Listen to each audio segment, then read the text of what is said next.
Next on our agenda is the lightning talks, I think. And the first one we have is Geoff. So Geoff, while you get ready, I just want to remind you to fill out surveys and to think about if you want to nominate yourself to serve on any of the committees. I think we still have time to go and run, right? Yeah, the deadline for PC and other committees are tomorrow. Board that's gone forever, right? Yeah. Okay. So, all set? Thank you, and good afternoon, everyone. So Doug Morn told us this morning that he started sponsoring work in DNSSEC and supporting it, I think he said 2004, and it was going to be a 10-year effort. So he's only got 2 years to go. How well is he doing? How far are we along the DNSSEC track? So at APNIC, George Michelson and myself decided that we'd try and figure this out by actually looking. And we had 3 questions in mind. How many resolvers actually out there do the DNSSEC dance? But resolvers is only the supply side. What about the demand side? And the next question is, how many of you folk and all the rest of the folk, the internet users out there, are actually going to obey DNSSEC? How many of you will not load something that is deliberately DNSSEC invalid? And where are you? So what do? Ads are brilliant, aren't they? Everybody's seen an ad. And if you embed Flash in an ad, you can actually get a piece of code executed all over the internet. So we created a really boring ad and we put some code in it. And the code basically generated those 2 URLs. But every single person who ran the code generated a subtly different URL because one of those strings was actually unique randomness. One of the URLs is deliberately broken and DNSSEC invalid. The other one is valid. So we ran it, and we ran it like crazy. The way we worked this, 10-second timer, tell the results. We used an online advertisement network, Google, and it works best if you don't click it. And we have to pay, so don't click the ad. We ran the ad. Please don't click the ad. We ran the ad for 17 days. It was actually gone. We've got 4.9 million impressions, but most of you have the attention span of a rather small gnat, and you immediately flick off and do something else. But of those 4.9 million, thank God 2.8 million weren't watching and let the ad run for 10 seconds. Thank you very much, those 2.8 million people. We appreciate you. So what should be going on? It's really easy. You ask for an A record. Your DNS resolver, if it is DNSSEC validating, will then start querying that A record. When it gets back an answer, if it is DNSSEC validating, one way or another, and the order doesn't matter, it will ask for DNS key and DS records and do the DNSSEC validation. And then if it likes what it sees, it will send back the A record to you, the original user. So that's a little log of what I'd normally see in the DNS logs. I'd see an A record, and then my authoritative server would see a DS or a DNS key, and then the other, life would be good. So I ran the ad for 2.8 million times. How many resolvers queried for these domains? How many different resolvers are visible? And secondly, how many of them also queried for DNSSEC? So I saw 126,780 resolvers, of which a mere 3,367 were doing DNSSEC resolution. 2.6%.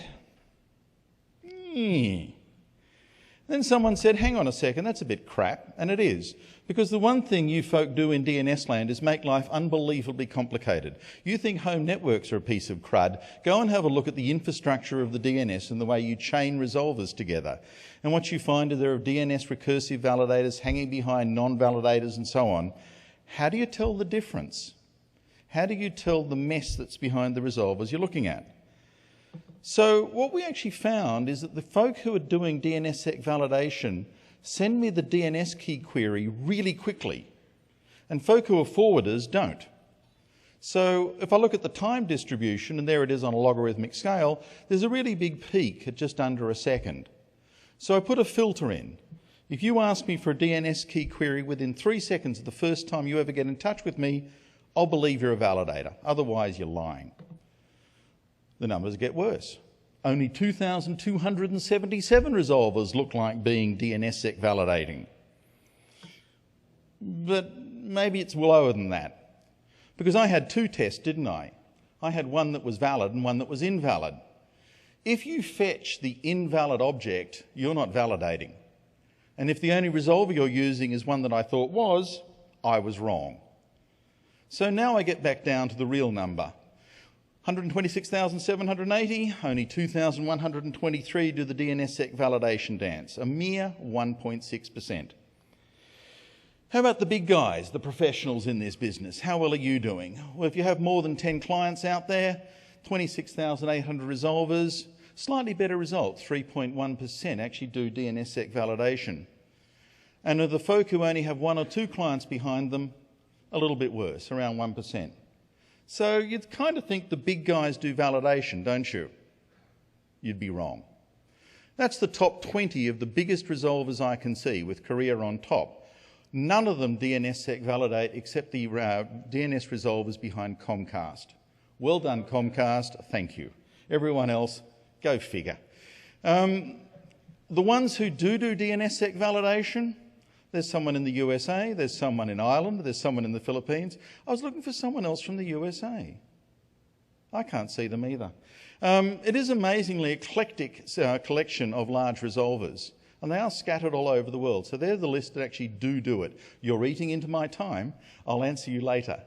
Now let's look at the other side, all the way down over at clients. How many clients are protected? I tested 1.7 million clients. Those are the ones who actually landed through the full 10 seconds. A phenomenal 27,838 actually did DNSSEC validation, 1.6%. Where can we find them? There's a map of the world. The greener and the yellower and the redder you are, the better. Go Greenland, go Angola. That list is actually pretty amazing. Top of the list, Antigua in the Caribbeans are really right up there. But those are little countries. How about if I get rid of the little countries and leave only the big countries? Predictably, there's Sweden, then Ireland, then Chile. And the USA is there because of Comcast and for no other reason, guys. You're just not on the map. And how about the bottom of the list? Well, the top of the bottom, the dubious honour, goes to Greece. They can't afford it. And the top ASs out there actually doing DNSSEC validation. There's a few folk in Serbia who are right at the top of the list with the most clients, and you can have a look at the slides later and figure out if you can see yourself. You're from the US, you won't, unless you're Comcast. Everyone else is failing badly. The sort of good news out of all of this, there's more DNSSEC than V6. And that's not saying much about V6. And whoever owns 217.73.15.39 and 38, turn the bloody things off. They're just annoying. And that's all. Thank you very much.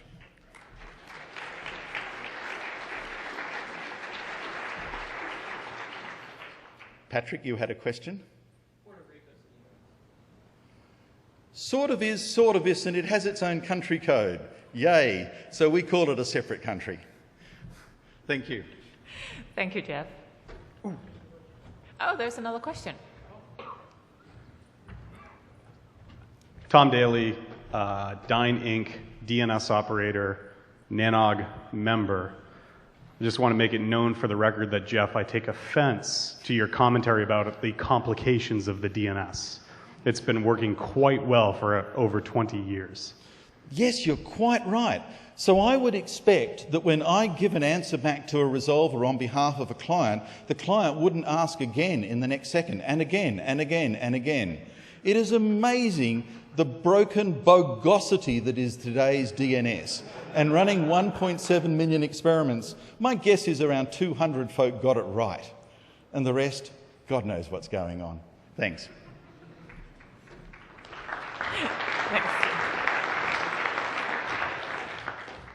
Okay, and next one on stage is Dave Siegel. There he is. He's on his way. Excellent.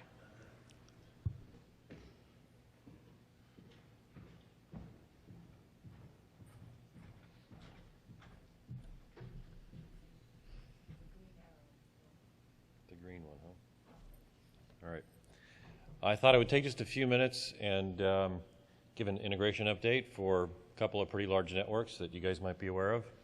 I'm hoping this is of interest to at least a few people in the room. You're not all scattering for coffee and cookies, so that's a good sign. So a couple of points on just the phases of the integration. Obviously, we start with a strategic plan for the integration. We spent quite a bit of time talking about some of the most important issues on everyone's mind, like, are we going to do AS1 finally, since we've had that for quite a long time, or are we going to just use one of the other ASs? And we decided that after a lot of financial analysis that there was too many customer touches involved in moving both networks over to AS1. So we decided to settle on the one that leaving the AS that had the least number of customer impact involved, which was migrating off of the legacy Global Crossing AS onto AS 3356, which was probably pretty predictable to most people, but for those of you that were rooting for us to go to AS1, we didn't get it done this time around, and given the size of the network now, we probably won't ever get there. Sell it. Not like you guys couldn't use the money. Do I have $500? $500? So we debated some other questions too, like are we going to adopt the Global Crossing model of having a fully converged network with MPLS and VPN customers and VoIP customers on it, or are we going to have an architecture where we have separate backbone for quality of service and then a low-cost, high-capacity, high-scale internet backbone, and settled on the latter model where we would have separate networks. So that's also the direction the AS3549 network will live on, is becoming the private network over time.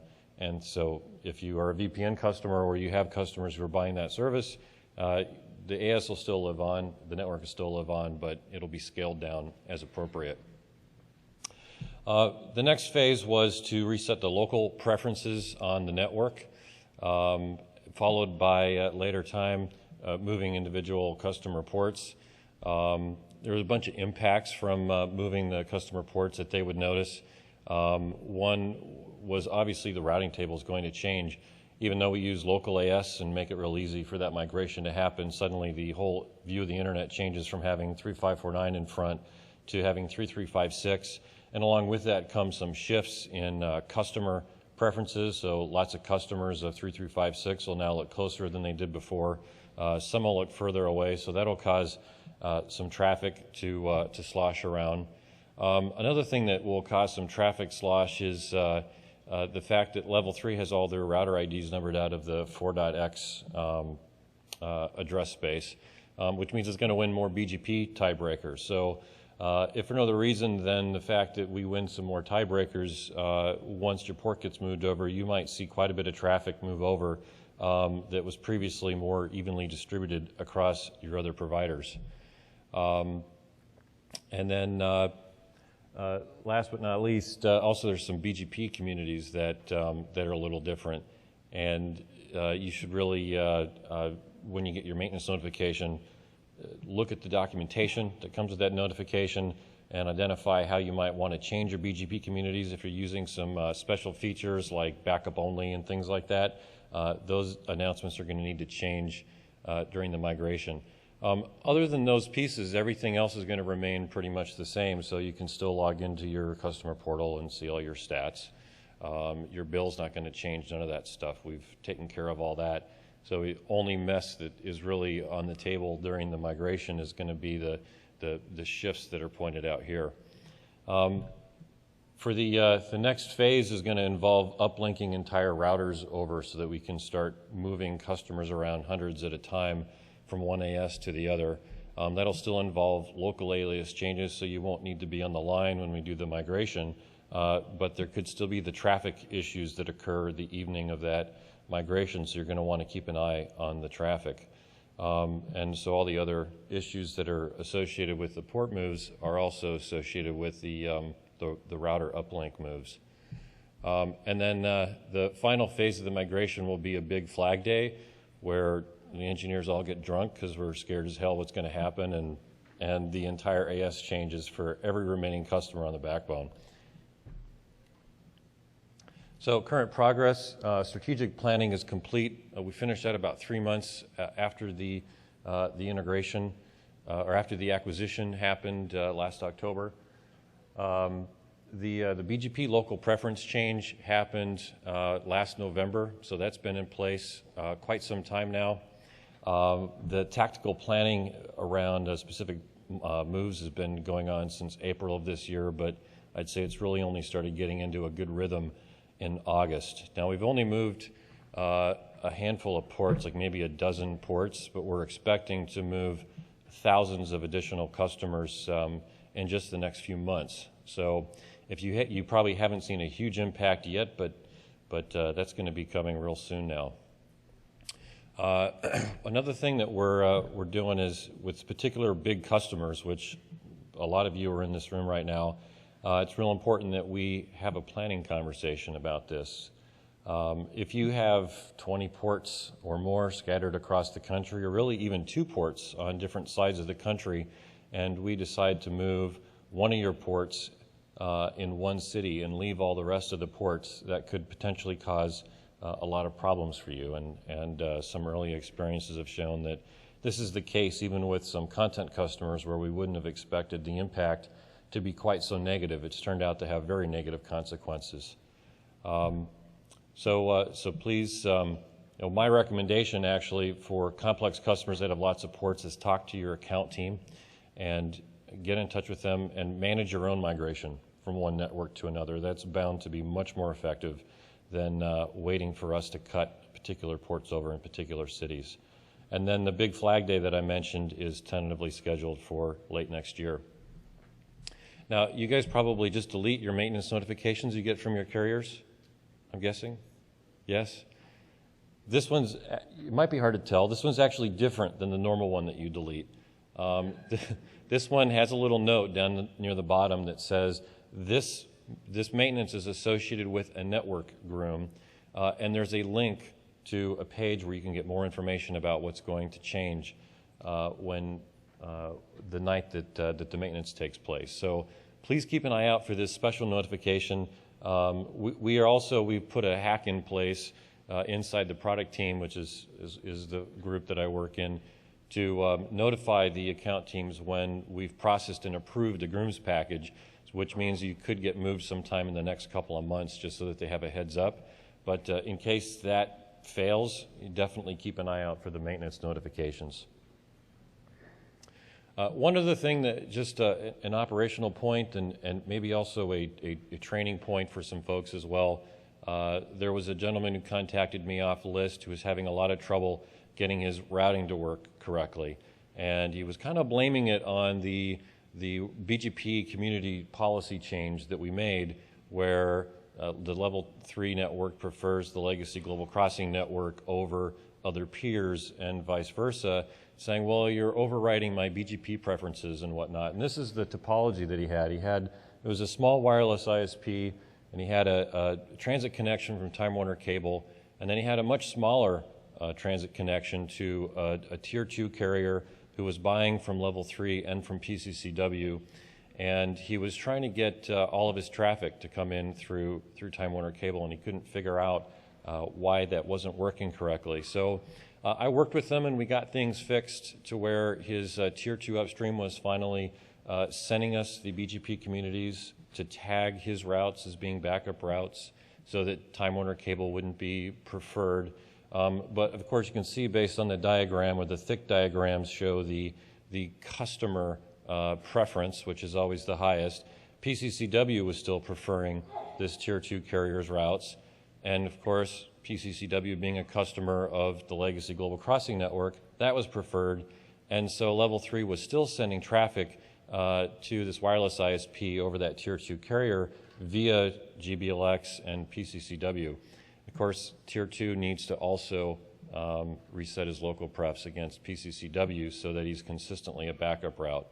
The perception was your integration activity has screwed this up, and once you finish your integration, it's going to make it all better. And actually, no, this is the way that it'll work when the integration is done.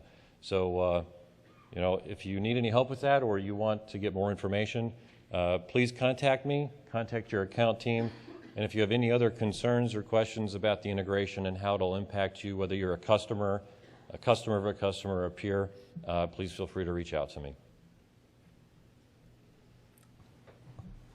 Thanks, Dave. Any questions? Okay, thanks.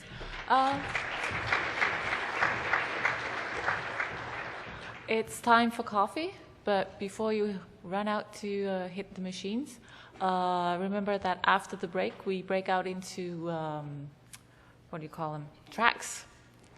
And we have the best current operation practices here, and in the San Antonio A ballroom, which is somewhere else, there's going to be the DNS security track.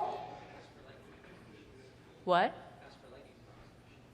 And don't forget, you can still submit lightning talks.